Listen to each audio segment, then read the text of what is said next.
Apa jadinya jika kalian seorang penulis, tetapi tiba-tiba karakter yang kalian ciptakan menjadi sebuah kenyataan? Ini adalah cerita tentang Marwan Zarkoni dan si Botel. Assalamualaikum warahmatullahi wabarakatuh. Hai, perkenalkan, nama saya Puput Fadilah. Saya adalah mahasiswa pendidikan Bahasa Indonesia. Kali ini saya akan membahas salah satu cerita pendek yang berjudul Si Botel dan Cerita-Cerita yang Tidak Bahagia karya Masdar Zainal. Cerpen Si Botel dan Cerita-Cerita yang Tidak Bahagia merupakan cerpen yang ditulis oleh Masdar Zainal pada tahun 2023 yang diterbitkan pada koran yang bernama Solo Pos. Masdar Zainal merupakan sastrawan dengan tulisan yang sudah sering bertengger di media koran, baik cetak maupun elektronik. Memiliki nama asli Darwanto, beliau lahir dan besar di Malang, Jawa Timur. Beliau adalah seorang guru di SDIT Insar Permata, Kota Malang.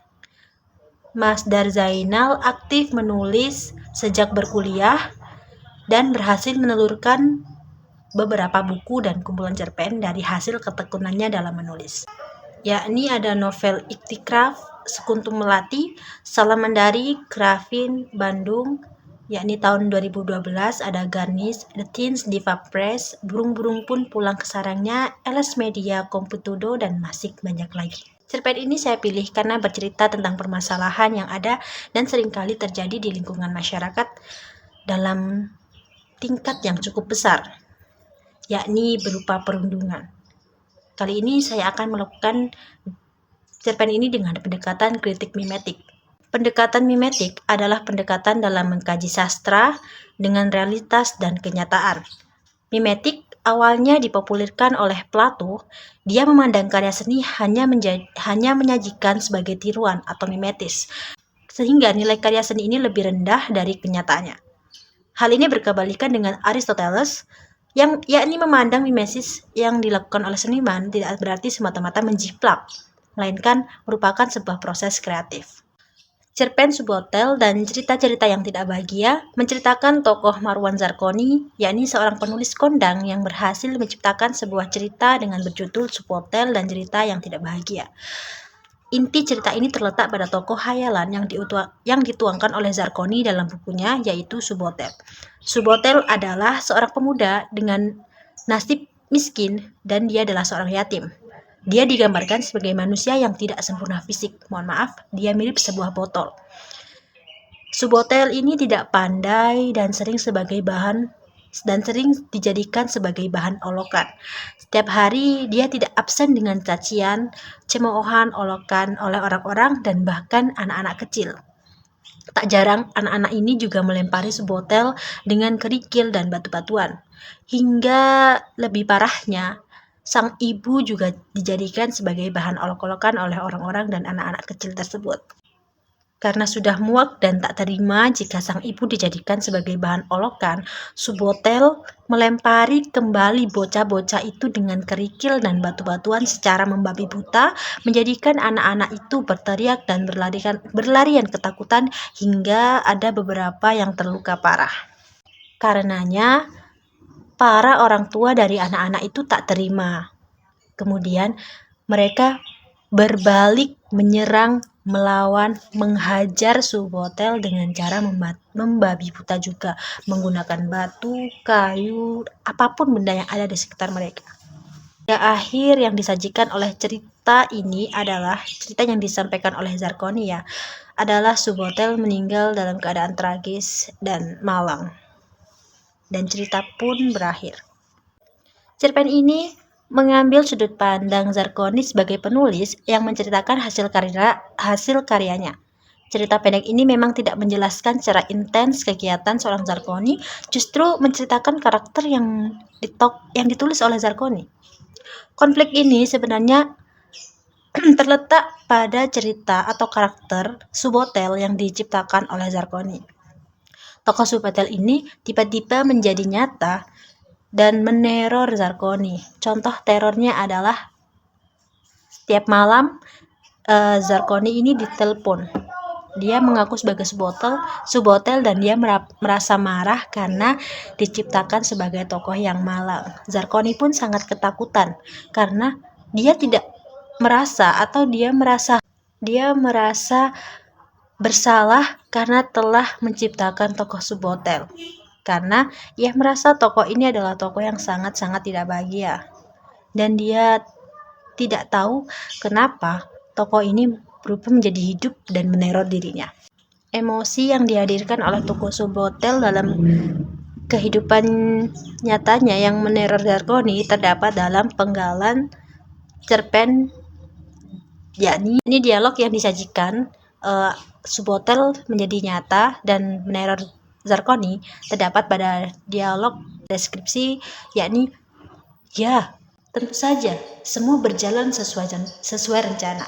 Sebelum Marwan Zarkoni menatap sepasang mata mungil bulat yang mirip mata laba-laba itu di antara ratusan audiens. Sepasang mata yang dalam dan menatap tajam ke arahnya.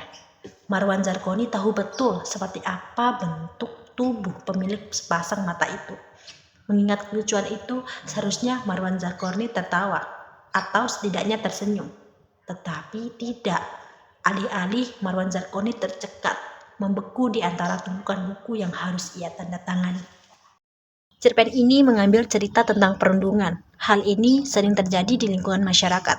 Apalagi objek yang dijadikan perundungan adalah orang dengan keterbatasan fisik atau cacat. Kebanyakan dalam pandangan masyarakat, orang dengan keterbatasan memang menjadi sasaran empuk sebagai objek perundungan karena dari mereka tidak bisa membalas atau terkadang tidak ada keluarga yang membelanya. Di Indonesia sendiri masih ada beberapa oknum yang menyembunyikan anggota keluarganya yang cacat. Bahkan ada pula yang sampai menelantarkan karena mereka malu. Tercatat sudah banyak berita mengenai perundungan dan naasnya itu dimulai dari lingkungan sekolah, yang mana seharusnya sebagai tempat aman dan nyaman seorang anak dalam menuntut ilmu. Rasa simpati dan empati pada zaman sekarang sangat minim. Fakta lapangan sudah membuktikannya. Banyak sekali rasa empati, rasa simpati memang tidak ditujukan kepada yang sebenarnya. Bahkan terkesan dibuat secara rekayasa. Terdapat kutipan dalam cerpen ini yang menjelaskan Subhotel adalah sebagai objek perundungan. Subhotel yatim, miskin, tidak pandai, selalu patah hati, dan yang paling menggelikan, sosoknya mirip sebuah botol. Seolah-olah hidup hanya untuk menjadi bahan ejekan. Setiap kali Subhotel melintas di sebuah jalan, akan selalu ada orang-orang, termasuk anak-anak kecil yang menyeru, "Ada botol berjalan! Ada botol berjalan!" Atau "Apakah kau berjalan menggunakan sepasang kaki?" Atau "Hei, bolehkah aku mengisimu dengan air kencingku?" Dan seterusnya dan semacamnya. Pengarang benar-benar menggambarkan bagaimana seseorang dirundung melalui sudut pandang tokoh utama. Masdar Zainal mengemas cerpen ini dengan sangat apik seperti kejadian nyata di lingkungan masyarakat. Penggambaran, emosi, dan penyampaian yang disajikan Masdar melalui sosok Zarkoni tersampaikan dengan jelas dan apik. Teori mimetik yang dianalisis dalam cerpen ini juga tepat karena berhasil mengangkat fenomena sosial yakni perundungan. Cerpen Subhotel dan cerita-cerita yang tidak bahagia mempunyai hubungan dengan dunia nyata, oleh karena itu cerpen ini dapat dikaji dengan teori mimetik. Mulut kita dijaga, tangan kita dijaga, semuanya dijaga. Karena perundungan itu efeknya sangat besar bagi korbannya. Tak jarang para korban dari perundungan ini tak segan untuk menyakiti dirinya, bahkan menghilangkan dirinya dari dunia ini karena tidak kuatnya perundungan kepada dirinya. Sayangilah orang-orang yang ada di sekitar kita, jaga ucapan kita, jangan sampai kita adalah pelaku dari perundungan tersebut. Saya Puput Fadilah pamit undur diri dan sampai jumpa di video selanjutnya.